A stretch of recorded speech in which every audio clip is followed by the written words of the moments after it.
2023 সালের 2 এপ্রিল রমজানের সেহরি শেষে ফজরের নামাজের উদ্দেশ্যে বের হন আবু সাঈদ। তার 4 দিন পর নির্মাণাধীন একটি ভবনের বেসমেন্টে পাওয়া যায় সাঈদের অর্ধগলিত মৃতদেহ। পরিবারের দাবি, রাজনৈতিক প্রতিপক্ষ হবার কারণেই সাঈদকে পরিকল্পিতভাবে হত্যা করা হয়েছে। কিন্তু হত্যাকাণ্ডের সাথে তৎকালীন ক্ষমতাসীন আওয়ামী লীগের চিহ্নিত খুনিরা জড়িত থাকার কারণে 1.5 বছরও কুলকিনারা হয়নি আলোচিত এই হত্যাকাণ্ডের। তাকে নিঃসন্দেহে বড় আকারের কোনো চোরাচালানরা তাদের নিজেরা টাকা আত্মসাৎ করে আমার ছেলেকে ফাঁসিয়ে হত্যা করেছে, এমন হতে পারে আমার সন্দেহ। এই জন্য আমার ছেলের আসামিরা পুলিশরা বের করতে যায়নি, তারা টাকা পয়সা দলীয় বিভিন্ন কিছু ইয়ে করে আমার ছেলেকে তারা বাসী করেনি। সাঈদের পরিবার জানিয়েছে 2023 সালের 2 এপ্রিল নিখোঁজের একদিন পর বিকেল 4টার দিকে অজ্ঞাত নাম্বার থেকে ফোন করে সাঈদের পরিবারের কাছ থেকে 15,000 টাকা চাওয়া হয়, কিন্তু কথা বলার কিছুক্ষণ পর ওই নাম্বারটি আর খোলা পাওয়া যায়নি। এই যে যারা গোল্ড সিন্ডিকেট, এই গোল্ড সিন্ডিকেটের সে যেহেতু আওয়ামী লীগের একজন পাওয়ারফুল নেতা, তাকে সাহায্য তারা নিতে পারে, যে বিষয়টা আপনি কনভার্ট করার জন্য বিষয়টা অন্যদিকে। বাংলা এডিশনের অনুসন্ধানে জানা যায়, সাঈদকে ধরে নিয়ে যাওয়ার পর তাকে শারীরিকভাবে নির্যাতন করা হয়।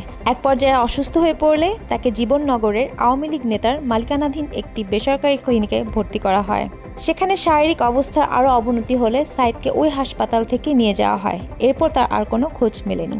ওই বিল্ডিং একজন মিস্ত্রি কাজ করছিল, সেও আমাদের সাথে আর তথ্য দেওয়ার পরের দিন আবার ঘুরিয়ে বলে, না আমাদের অন্য জায়গায় ছিল, ওখানে কাজ চলছে।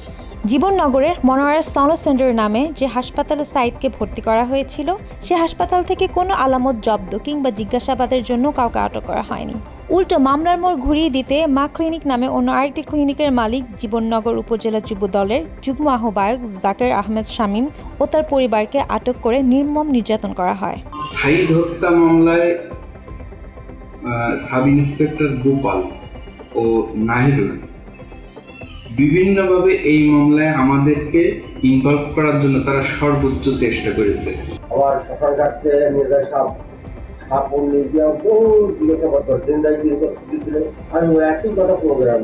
সাঈদের পরিবারের অভিযোগ, মামলাটি সবচেয়ে বেশি ক্ষতিগ্রস্ত করেছে মামলার সাবেক তদন্ত কর্মকর্তা সাব ইন্সপেক্টর গোপাল চন্দ্র মণ্ডল। আসামি পক্ষের কাছ থেকে সুবিধা নিয়ে গোপাল মামলাটির সব আলামত নষ্ট করে গেছেন। বিষয়টি নিয়ে গোপালের সাথে কথা বলতে চাইলে তিনি কৌশলে প্রসঙ্গ এড়িয়ে যান। জি, আসসালামু আলাইকুম। সাব ইন্সপেক্টর গোপাল বলছিলেন? হ্যাঁ। আপনি মনে হয় 1.5 বছর আগে জীবননগর ছিলেন, না? হ্যাঁ, জীবননগরে ছিলাম। ওই সাঈদ মার্ডার মামলা আয়ত আপনি ছিলেন, না? হ্যাঁ, ছিলাম। আপনি যখন আয়ত ছিলেন, মানে সর্বশেষ কি পরিস্থিতি ছিল ওই মামলায়? ওটা আমি তো এই নাইট ডিউটি করে এসে একটু রেস্ট নিচ্ছি। আপনি এখন এই সময় ফোন দিয়েছেন, একটু শর্টে বলা যাবে না? তো 2-1 মিনিটের কথা বলি। সাবেক আরেক কর্মকর্তাও তার কথা রেকর্ড হচ্ছে জেনে ফোন রেখে দেন। সবশেষ মামলাটি যাকে তদন্তের দায়িত্ব দেওয়া হয়েছে সেই কর্মকর্তা জানিয়েছেন তিনি ছুটিতে আছেন, কাজে ফিরেই প্রয়োজনীয় পদক্ষেপ নেবেন। সাব ইন্সপেক্টর ওয়াসিফ বলছিলেন? জি।